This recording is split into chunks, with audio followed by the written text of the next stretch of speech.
So we are so excited to host you here. I will start a brief introduction. Today we are hosting the 9th roundtable discussion, and we are really excited to be with Mo Lee. We will be talking on art institutions, museums, and the connection between the individuals in the art world.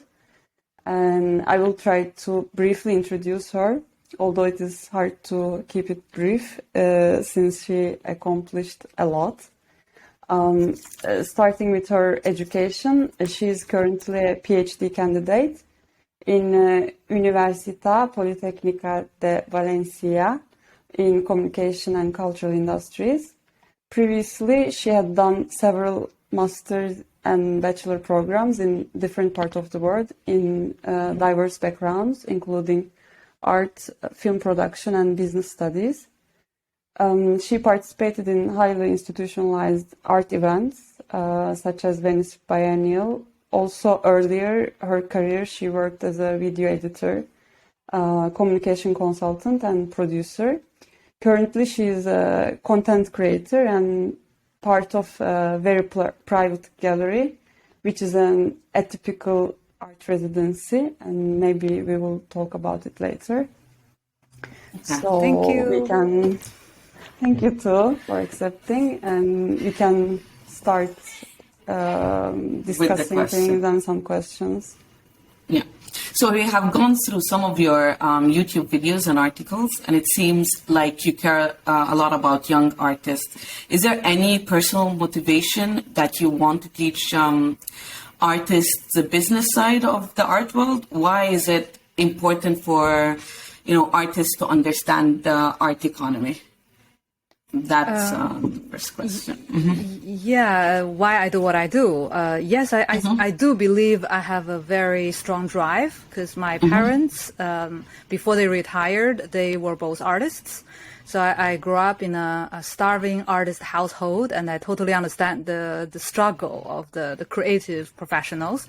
And they held jobs, but they lacked understanding of how the market works. So although they were good at what they did, and they did a good job, and they were able to, bring me to college and provide me with necessities to live, but they could have done more. And also I'm legally wedded with my husband. Well, of course, that would be the definition of husband, right? He's a artist as well. He went to MFA, fine art school. So that's the only education he had. So that's, pretty much all he knew about. Ever since he was young, he wanted to become an artist. But then people would ask him all sort of weird questions to test him to see if he's a good fit to the art world. And those questions stopped him from achieving his dreams, because they would ask, like, what do your parents do? How much do your parents make? Where is your studio? How many square meters on which street? Right? So those kind of things you would not have known if you were a young artist, how to give the right answer and how to exactly what you're required to be able to admit to be able to be admitted to the art world.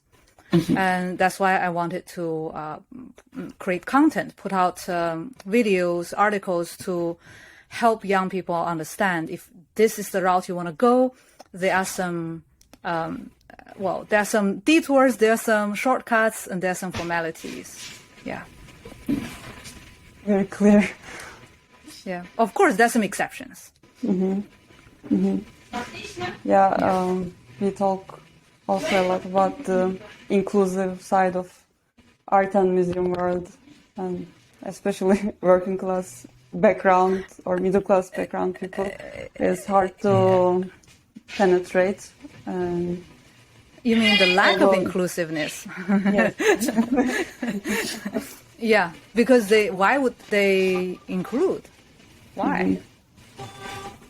Good point. We never thought about that, because we had a session before, and we've talked to people in Milan about, how people who were foreigners and outsiders, how hard it was for them. But we never considered also the other point of view of why would they want to include,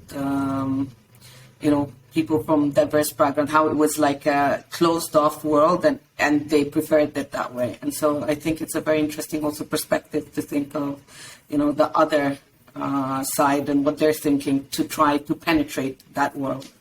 And so I think it's interesting. You're talking about two different things. Minority within the country and foreigners are two different demographic, two groups. To penetrate the museum world in a country, they're completely different things.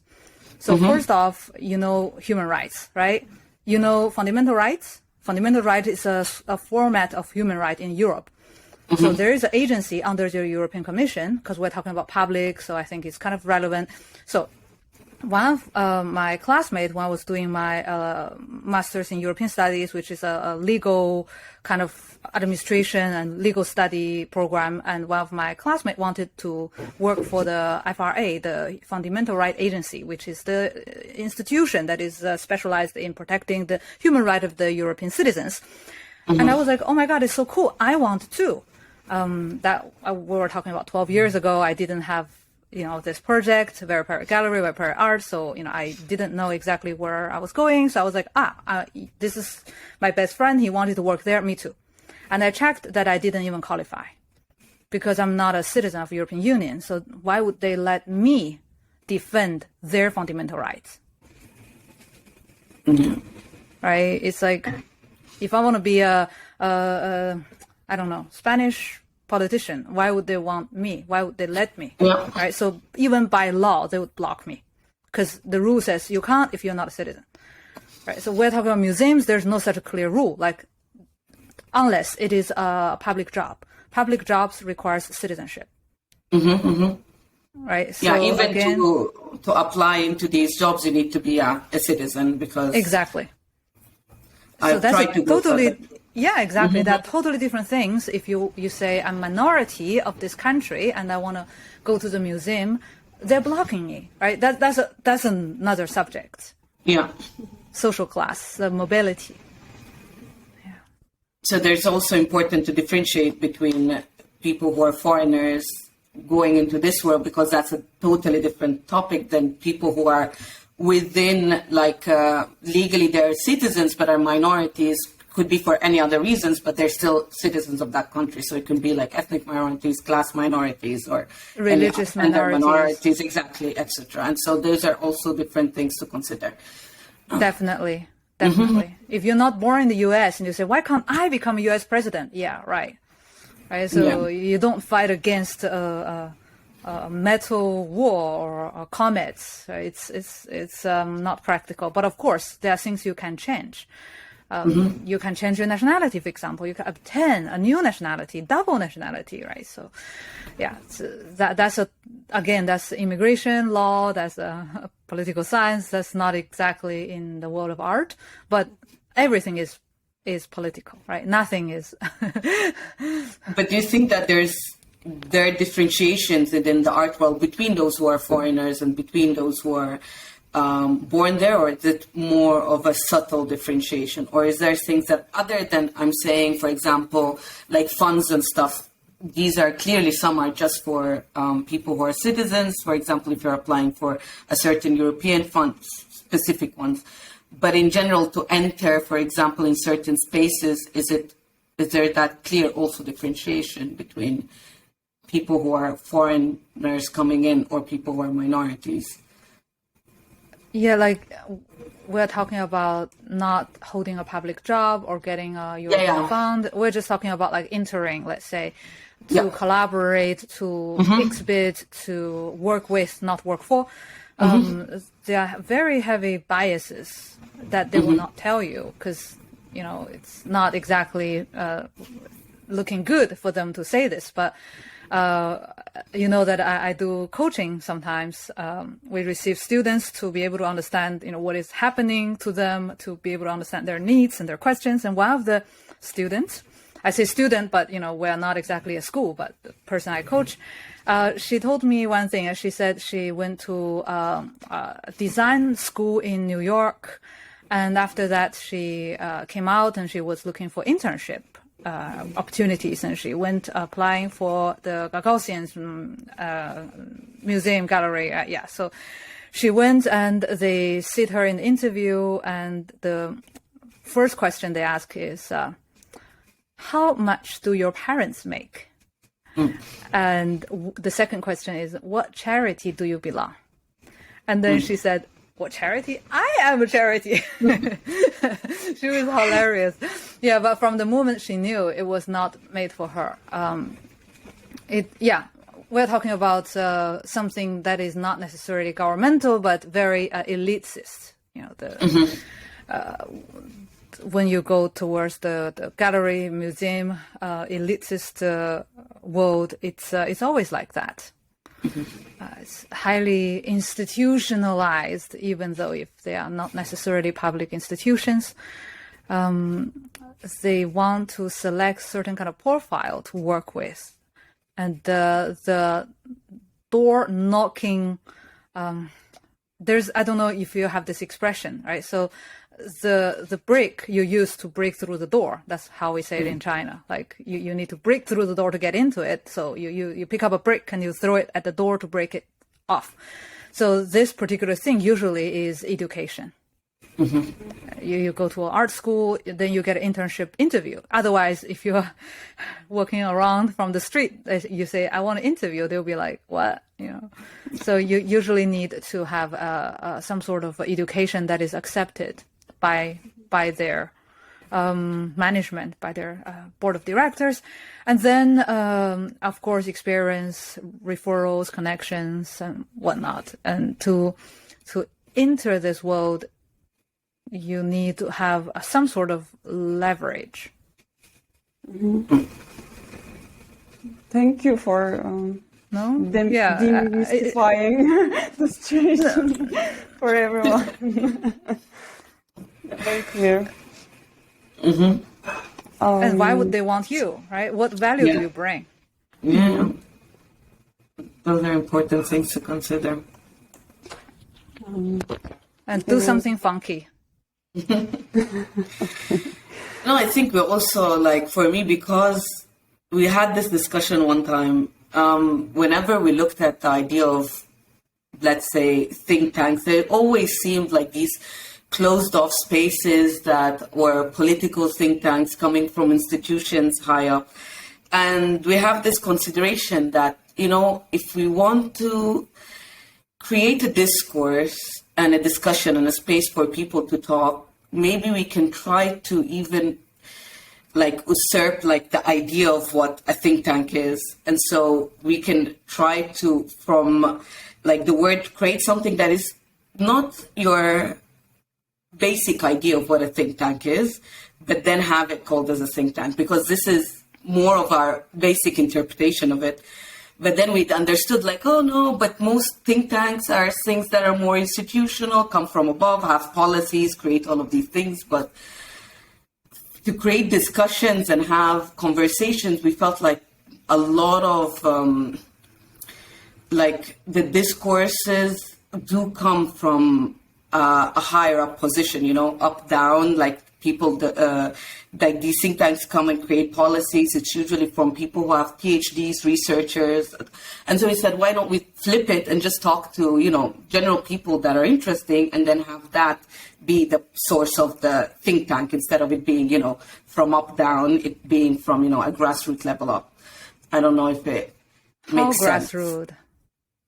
In the end, we talk to artists, we talk to people who are, basic architects, people who are not in the field, but are not from an institutional perspective, just people who have experiences within these worlds, but have opinions on it, but don't have an academic power or an institutional power to discuss these things. So they don't have as many spaces. Of course, we still haven't reached most of our audiences, which is true, but yeah.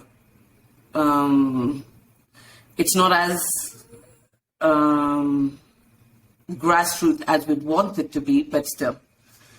To reach your goal, what is what you are willing to do, and what is your community, what you require the community to do? Yeah. What would they lose? What would you lose?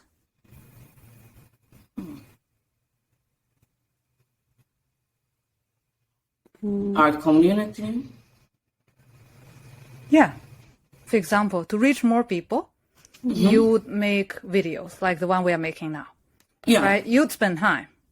And to edit a video of, let's say, 45 minutes, 1 hour, it took me usually, 4, 5, 6 hours.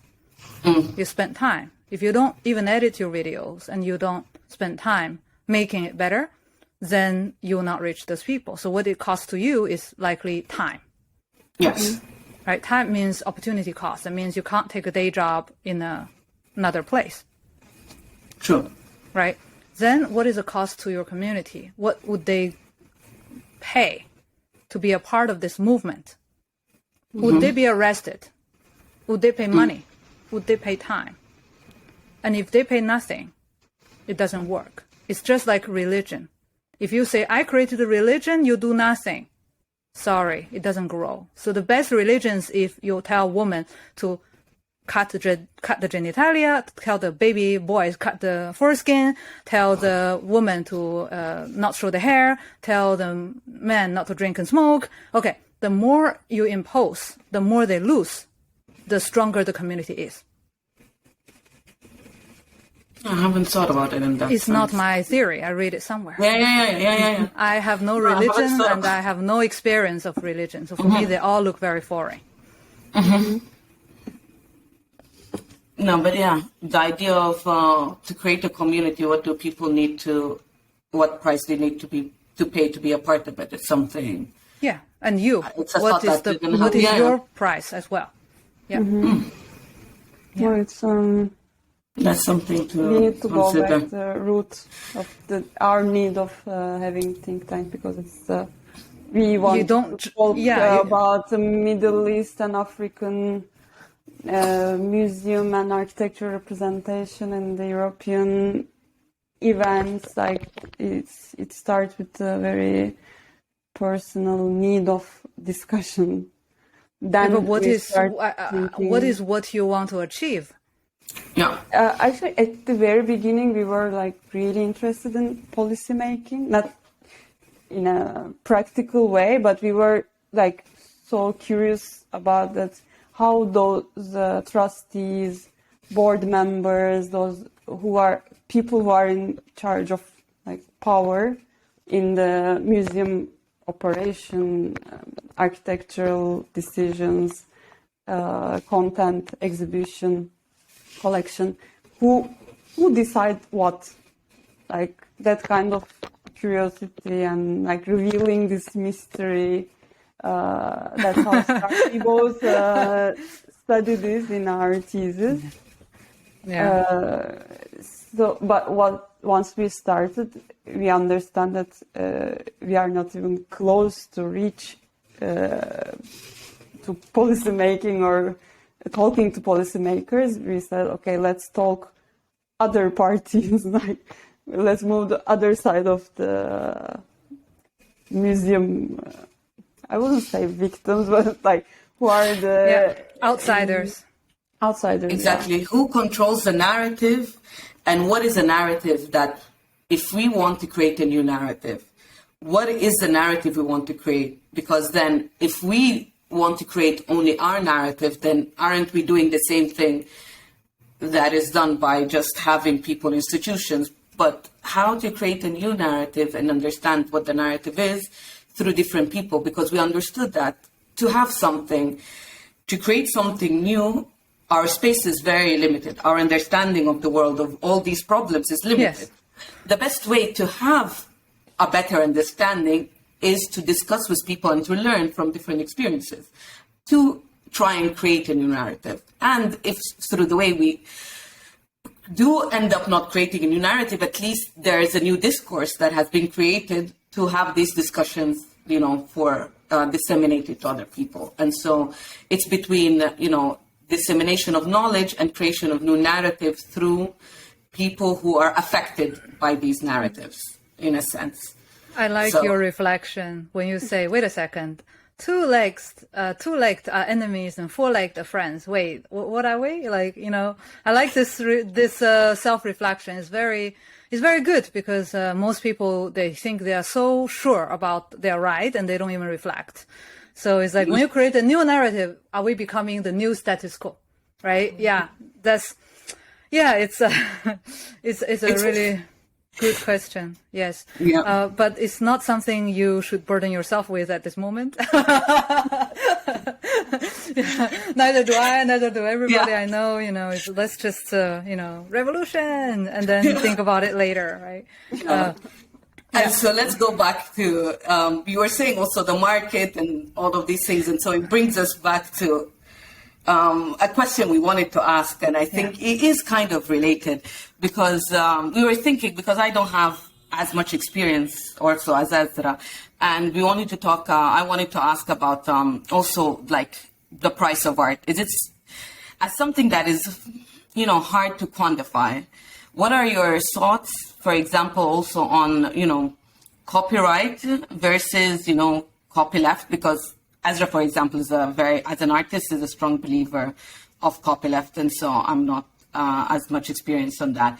And with no, unified laws around the world that can, regulate them, do you think that regulation is needed? And maybe also after we can have, Ezra's point of view from her experience. Yeah, I worked with the European Agency for Intellectual Property Rights for a couple of years. So, IPR is something I feel very close to at heart, but it has nothing to do with art price. It has zero correlation because copyright is it's a untangible concept where you have a right and you license the right, and usually to have the copyright is not moral right. Means usually you talk about the commercialization of such rights, such cultural products. If you just say, I did it, all I care is you say I did it, that's moral right. Or in some country we call it the writer's right. So that is a natural right. It's like you're a biological mother to this child and nothing can reverse this, even if you're not the caretaker of the child, right? So this is something that innate comes when you create this thing. But it has nothing to do with the price because, let's say the discussion is, Ezra, do you own the house? Is this your apartment? Right? You say it's yours. Let's say if it's yours or not. That has nothing to do with how much is the house. Yeah.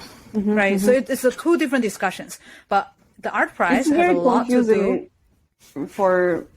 Even for the artist, because to us it seems very correlated.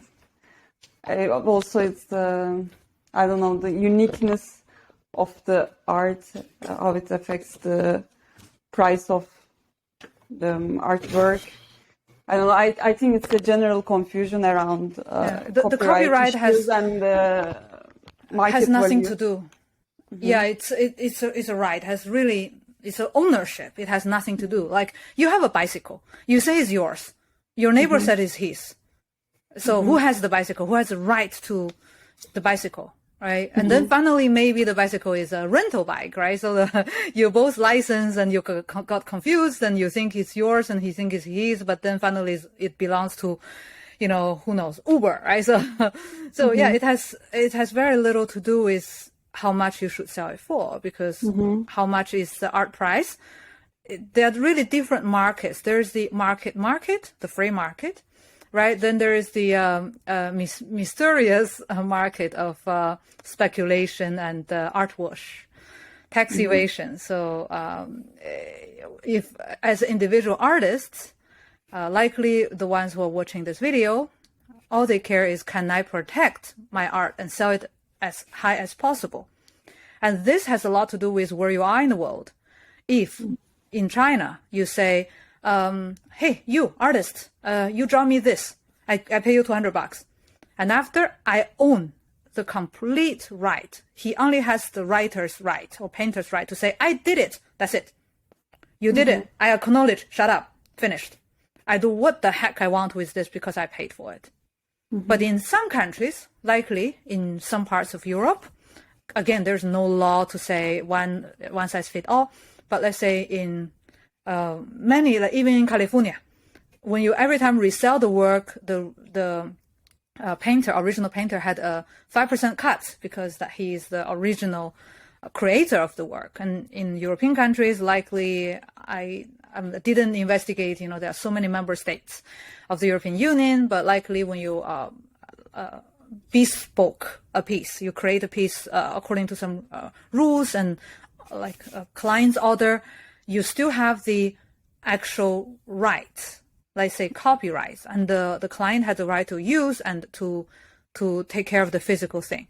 So we need to separate the physical artwork and the concept of the artwork, because I can give you a painting and you can do what you want with it. You can burn it, eat it, make a burrito with it, but it has nothing to do with the fact that I can relicense it on Redbubble or Society6. There are two different concepts, really. It's related, yeah. It's the same artwork, and sometimes it's comes in a bundle. Like by law in China, it comes in a bundle. You hire someone to do the work, you have both the work and the rights. Yeah, but sometimes it doesn't. So I see so many unnecessary worries about copyright, especially among young artists. I don't know if you would agree. They have not enough worries. When they repaint some manga and sell it, they have no worries, huh? When it's at their convenience, they have no worries. When it's, they have to lose something, they're worried. So in general, I think everybody should be worried, just to be sure. Even, it's like STD, STI, you want to, get protection. But if you don't believe intellectual properties and you sincerely don't care about the economic aspects or the moral aspects, why wouldn't be a new way of thinking, especially in the new generation? Because now I'm quite interested in artificial intelligence and the new art production, and it's more likely to enter maybe same keywords and achieving similar things, and maybe process that result and claim as an artwork. Like, why would still rely on our intellectual property that much? I understand, because I'm not a big fan of IPR.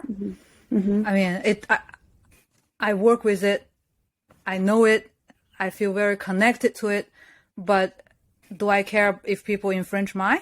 I don't give a damn. Do I care if I mistakenly infringe on others? If they don't care, I don't care. Like, I'm not a very bound morally. I don't think it is a righteous thing. Right. So, hey, when the British started Opium War, they didn't think it's wrong or right, and they did it anyway, right? So, hey, now the Western world talk to me about intellectual property right, and I'll be like, hey, I am not morally implicated, so I understand if people don't care. But I think they should. It's like, you don't want to go into politics, you should know about politics. It empowers you. It's not about your personal opinion. It's like tolerance. It's like a tolerance of both. If we can tolerance LGBT, or if we can tolerance different religion, different orientation, why can't we tolerate different kinds of levels of abideness to the law? I don't know how to describe, but there's no right or wrong. Everybody has a different opinion, and opinions are like assholes. Everybody has one. So it's like you don't like. You want to follow, you don't want to follow, but I think everybody should be on top of it. Should be aware. Yeah, exactly. But I'm not particularly morally saying, oh my God, like we should protect, or we should, copyleft. Copyleft, cool. Creative Commons 5.0, copyleft, whatnot. They're all good. I have no problem with either way of interpreting it. But the AI, again, is a different thing. It's almost like everything created with Photoshop, does Adobe, has a cut, right? To which degree you use a tool to create something. that you become a co-author. Because artificial intelligence is controlled by someone, it's not in the sky, right? Okay, it's in the clouds, but it's not in the sky. So it's controlled, it's developed by some entity. Maybe it's a public one, maybe it's a private one. And to which extent they control this tool and the output of it. Yeah, because and then someone wrote the algorithm. So in the end, it is sort of the influence on someone. How much they have influence on it depends from a person to another. And the code you write, the algorithm you design, it's a copyright as well. Yeah. It's intellectual property right. And likely those kind of software you can file as a patent. The algorithm you can file as a patent because process can be a patent. Again, patent is not my expertise. It's another department in the European Union. They're in Munich and we're in Alicante. So, it's a different, because when you move, so the difference between design, trademark and patent is when it is useful, you go to Munich, you go file a patent. When it's not useful, you come to Alicante and you file a trademark or a design, right? So that's like the Velcro. If it's just a design, like, oh look, there's a Velcro patch here that looks cool, funky. So that's design on the fashion design. If it's actually sticks something, then go to Munich. It's not our business. So it's different. Again, this is this depends on the new laws. I guess it will come out eventually about the protection of or the non-protection of the AI created art. Have you tried them? I tried, yeah. Which is your favorite program? Midjourney. So Midjourney. far. Yeah. Cool. I didn't try DALL-E yet, which people are saying it's also quite good. And also, at one point, I was relying so much on Grammarly. I would count as artificial intelligence, I guess. But I didn't try. I think in Midjourney you can also produce some text, but I didn't try. I was more focusing on creating like unknown, useless alphabets. But nice. They were like very limited keywords. So that's another. Like, for example, alphabet isn't a subject of copyright or like belongings because it's applied language, collective production. Cool. So I alphabets. Yeah. Lovely. We have 6,000 of them. I will add more. No, we don't want more because oh my god, I don't even know the 5,000 of them. My dad is a writer and he barely knows maybe 5,500. I don't know. It's complicated. We have so many unique different ones. Yeah, there's not enough room to create new ones. Yeah. So, but alphabetic ABCD is great. Yeah. Chinese, so many. So I can continue another question if you're ready. Yeah. So like when we think of traditional sense of art market, like especially after COVID, there's a big tendency for the artists is going with low-key platforms like Etsy, Society6 and others. But I'm always thinking like if there's any room for the other actors in the art world. At the end, artists produce art and which becomes a sellable product at one point, but how about writers, critics, curators? Of course, there's less saturation, but still, like why there is no platform for young curators or at the end, like Etsy is based on the not needing to have a curator for the critics for the artwork because it's low key. But actually, lately Amal was giving an analogy about like this self-publishing trend in the literature. Like now, writers don't necessarily need the publishing house; they can publish through other platforms. So I don't know if you can generally reflect on this subject. Like, let's say I want to be a curator, but I don't have enough connection. Where could I go? It's like if I want to be a gallerist, but I don't have any access to the market or art fairs or clients, where do I sell? I mean, the whole value that you can give to the galleries and to artists, to the art world is, as a curator, is your knowledge and your connection. If you don't have one of them, it's like you're working on one leg. Then you need to make up for the loss. If you don't have that, what else do you have? And you're trying to find where you can fit in the art world with what you know. But for example, you wonder why online there's not your place. That's your question? yes, but if you want to be an art critic, you don't have connection, you have knowledge and time and energy. I would think of becoming a blogger, maybe. Yes, exactly. Like using Instagram and visiting exhibitions and just start writing. Yes. So, but there is no, I don't think there is any specific platform for it. Maybe Medium. But Your do own you website? think, yeah, there will be potentially this kind of shift in the art world? Like there will be For more the curators. curators, or I don't know. There other was social one. media. There was one. It was Pinterest. It was it was Tumblr. It was very popular among curators. I didn't No, know. Like, the jealous what curator that one? jealouscreator.com. Yeah. Yeah, there was some. Okay, there was some movement. She's still very popular. Yeah. Well, now we can call it the popular curator, not the jealous one, right? So, but dear art director, that one, yeah, dear art director. But why there isn't? I think there are rules online.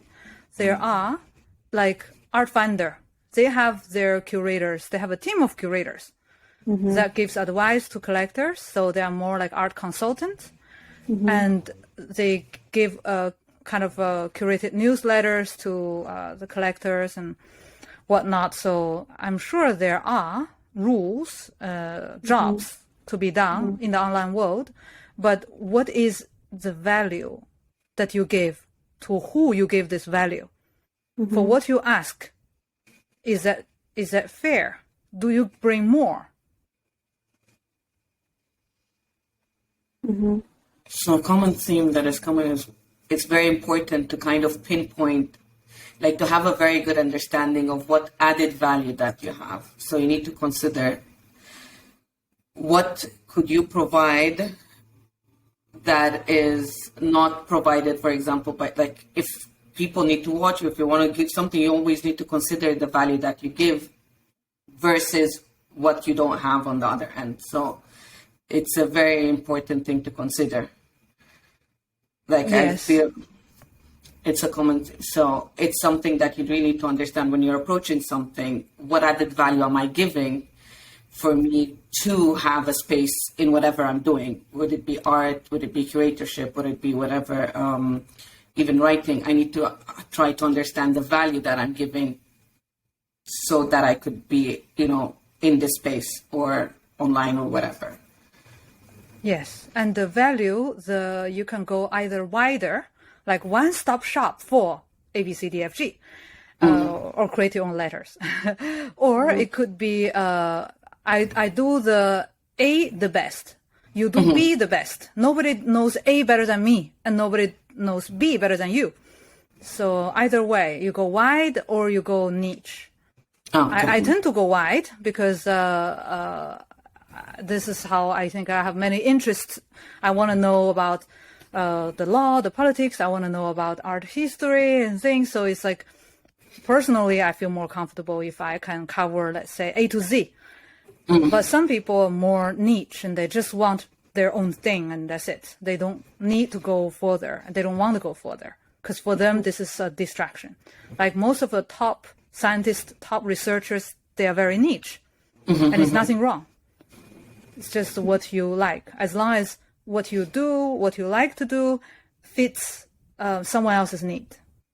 Yeah, it's very interesting to understand. Yeah. And if there's just another thing, if you think as a person, what you provide, it's a lack of a certain kind of competitiveness in your own profile, let's say, as a minority curator, as a, let's say, Asian curator, to curate Western art, I have a lack of certain kind of, maybe it's just a bias, maybe it's, I'm lack of certain kind of competence because I don't know so many, let's say, Western gallerists and museum commissioners and maybe, but I know the Asian ones, so I can make a bridge, let's say, to connect the two worlds.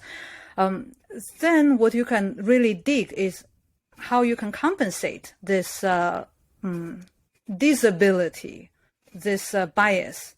And for me, personally, the easiest to combat the bias is through technical competence. So have a very good technical understanding of what you're doing. Not understanding, doing. Yeah. Doing, not understanding of doing. Let's say technical skill. Yeah, let's say we are making videos. I know all the tools in the market. I have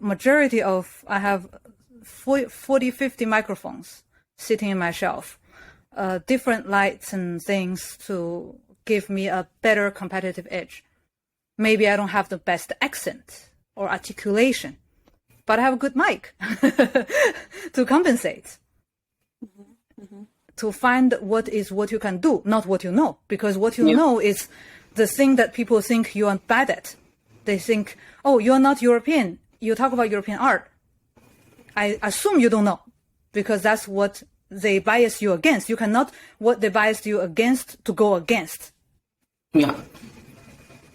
Right. So you lock that up. You say, okay, this is where the people bias me. I put it aside, and now let me look for another way to enter. Like almost you're trying to break into a house and the front door is locked. You're trying to look for a window. Yeah. And it's not just to know where's the window, but to be able to break through and go inside through certain kind of, it doesn't have to be very specialized. It doesn't have to have a master degree in this. It can be a very small thing. Like someone was teaching OBS Studio and made a lot of money. It was just a simple program. You can learn in 10 minutes and then teach others. So yeah, if you have a technical thing, let's say you're a curator, but again, curator is not a very good example of what you can know technically that is better than other people. But that's exactly the problem, right? You have to prove yourself that you're useful. And you can prove that with many things. And the fact that you, for artists who wants to get into the museum world, I give the exact same suggestion, but the opposite way. Someone says, I'm good at painting. I want to go into, I'm an Asian. I want to go into the European art institutions, but people reject me. What do I do? And, like I'm young, I'm 24 years old. I want to study so I can prove to the world that I can do it. So I said, okay, get yourself a art history degree, because with the art history degree, you can show that you have studied 4 or 5 years of art history, that you just put it on the table. People know you know, and that's it. You have you cut out that part of bullshit. Like, oh, do you know? I think you know. I don't think you know. Okay, you put it on a table. This is what I know. It's almost like a doctor's license or some sort of, you go, is this doctor good? Is he even real? He put out his license and he says, okay, I've been licensed for like 20 years. Believe or not, this is my qualification. So as a curator, you usually have a curatorial study as a degree. But you need something else to say, among all the curators, I do this better than anyone else. But that, it can be a technical ability. It can be another thing that you can justify in 2 lines. When you sit on someone, next to someone, at the table with someone, you can put out. Kind of to impress, but not necessarily just to impress, but also shows a wholesome person, that how you have different competencies and different skills. And that you have something to bring to the table. Yeah, and very clearly, so they don't have to guess, is that real, is that not real? Yeah. It's not what you know, because what you know doesn't do them any good. Yeah. And it's also hard to know what you know, but what you can provide is also more quantifiable. Yeah. So, okay. Moving on, we have a last question. Yes. We want to move a little bit for this last question from, the business aspect of the art world, so more into a political perspective. As like we know, like you might be interested a bit on the concept of artivism. Lately, there's been a lot of discussion, like, of canceling culture generally, on canceling grandmasters based on their misogynistic or racist past. There's a lot of this discussions on canceling culture. Picasso, for example. And this is the role of the narrative in the 2022 political climate. Do you think like art can also be used like as a propaganda tool, other than, like, what is your views on like this canceling culture of the grand cancer? That's the first aspect. And do you think it could be used as a propaganda tool in a sense, like with all these political movements that are happening now? The canceling culture is a very weird way to call censorship. It's just censorship. I don't know why, it almost like scares people to say it's almost like censorship. It means totalitarian government, some, I don't know, some certain kind of Asian countries would have that, like North Korea, China. It's just censorship, It's not a big deal, It's not like, oh, it's the first time, 6 seconds, boobs.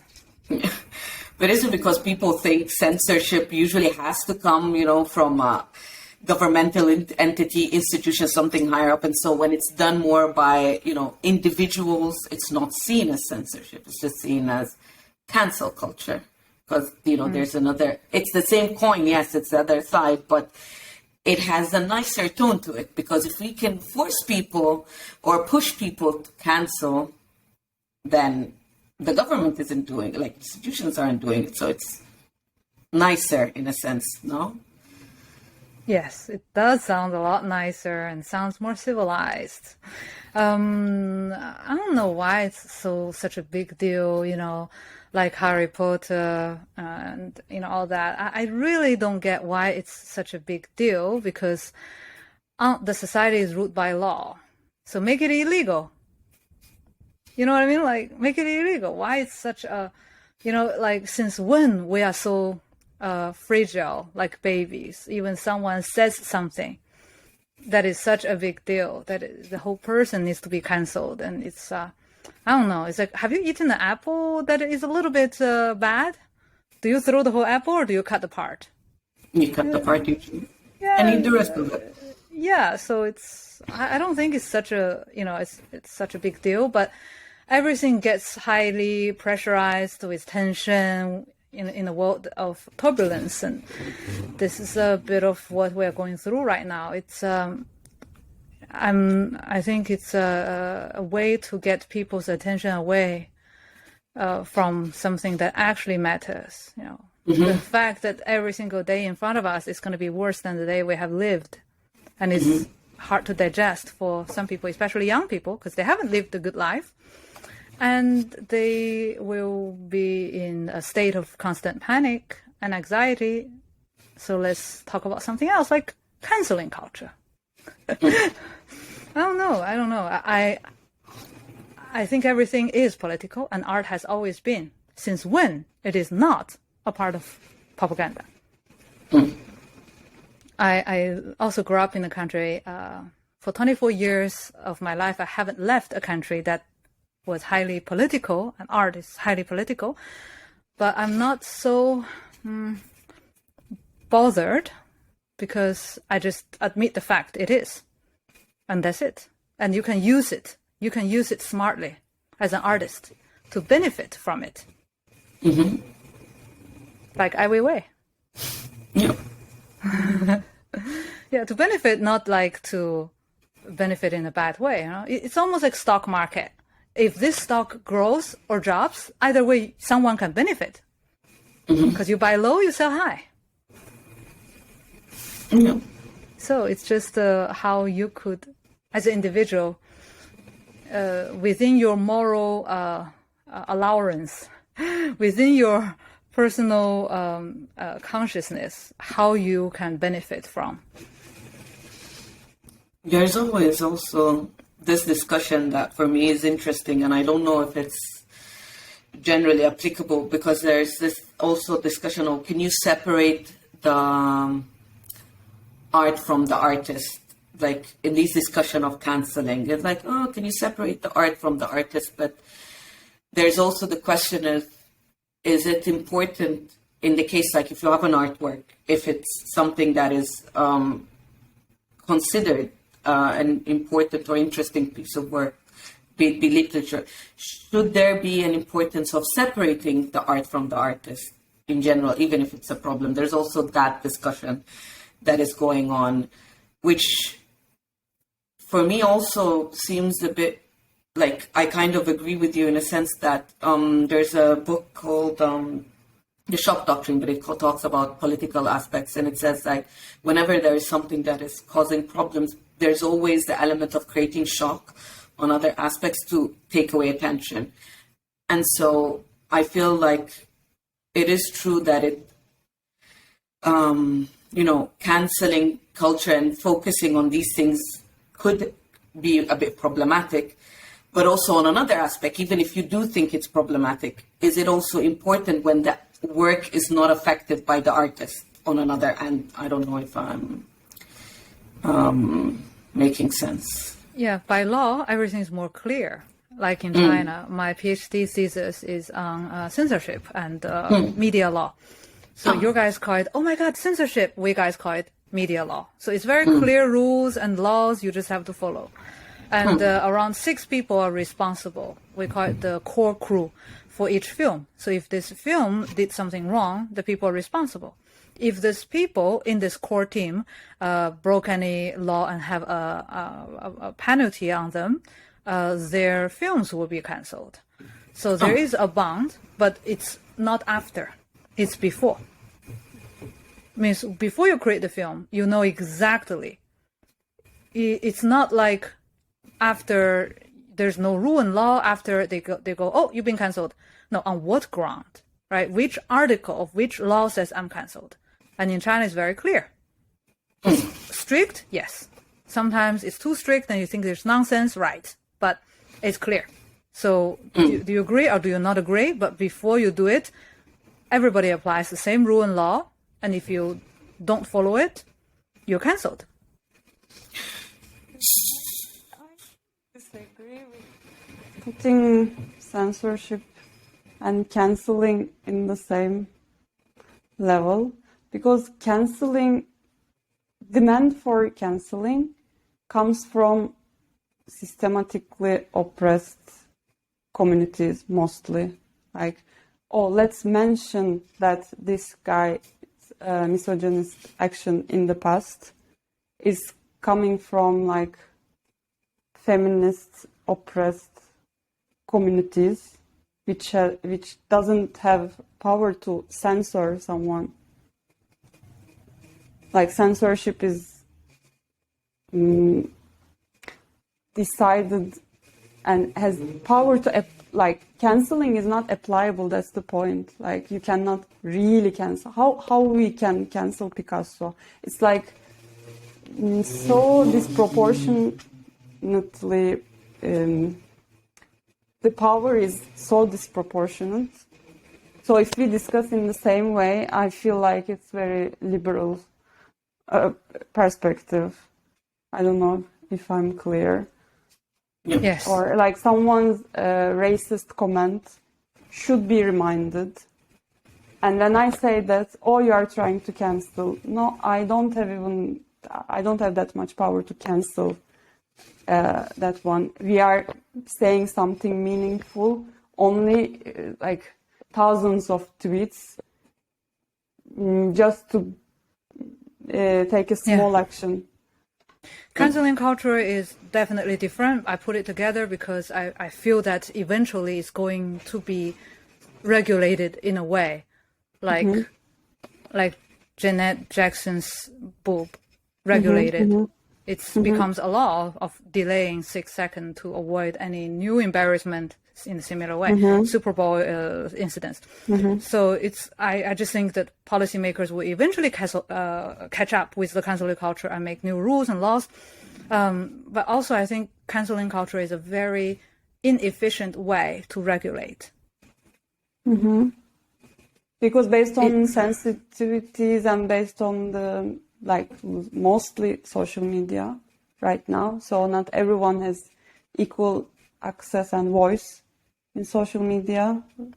I can say my background in Turkey, also it's not cannot clear. react everything in a democratic way. I see it. So there is this total the most democratic way for me is the law. There's no more democratic way. But I wanted to ask one question. When you were saying that, for example, in China's law, because for me it's an interesting aspect. Let's say someone did something after they've already have something that's published. Nothing is retroactive. So if that person breaks the law after and is banned, whatever is published, it's out there. There's no way to come back and censor it. Is that true? From what I understood? That's true, because the law is not retroactive, but they can choose. Let's say recently there was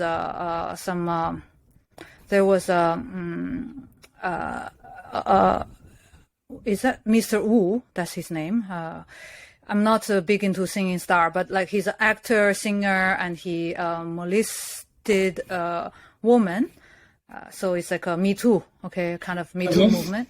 And he is officially cancelled, aka censored.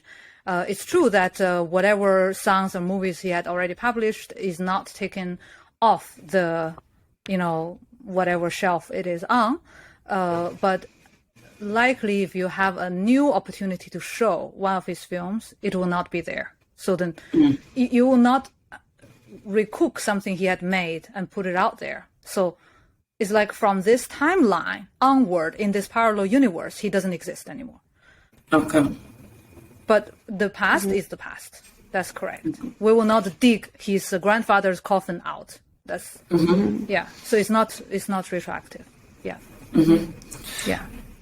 But yeah, because for me that I do understand Ezra's point that the idea of the differences of power when it's related to the legal aspect or not, and then your point that it could be true also that if it's something that is usually made by people who don't have power, laws could also have protections for them. But I think for me, what is also important between these concepts is also clarity that you mentioned previously, because then at least if there's a clear path to understanding, if you say misogynistic stuff, blah blah, which is very clear, like 1, 2, 3, then this is a problem, you might be cancelled, it's fine. But what I feel like a problem that is happening also for me with cancel culture is that it's not very clear.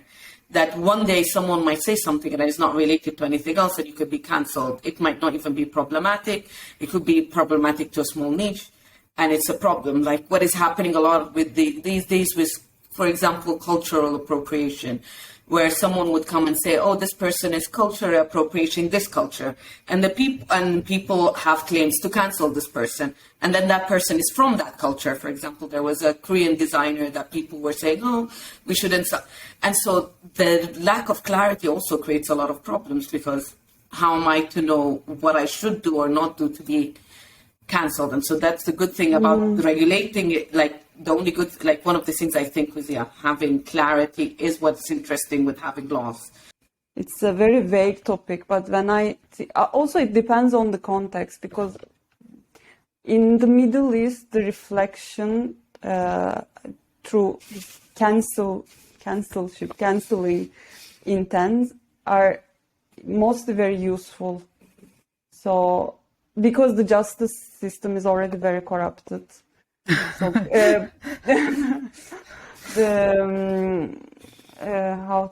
the social consciousness shows itself, I think.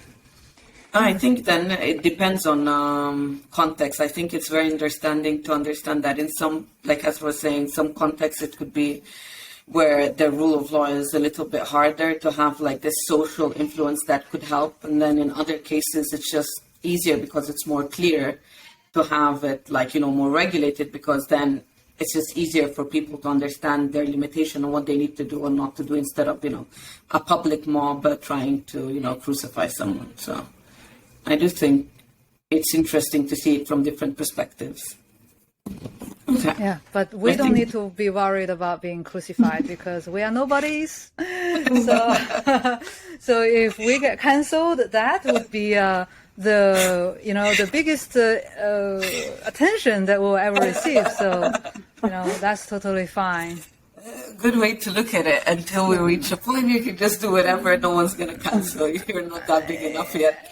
Yeah, even people are looking to be cancelled sometimes in China. I don't know in here if they actually look or not. I don't know their intention. But in China, some people even would surf on a trending subject just to get very close to be cancelled to get the attention. It's like I've what's the seen fine that line. Also in the US, like trolling and people on TikTok and stuff getting into a trend to just get cancelled out of it. There's so many things happening. Yeah, there are strange behaviors, like human behavior is such a interesting subject that you can study thousands of years and you'll get surprised every time. Mm-hmm. There's no clear, that's why psychology is an ever expanding topic. Yeah, cool. Yeah, so looking forward to see your next video. Yeah, thank you so much. Thank you.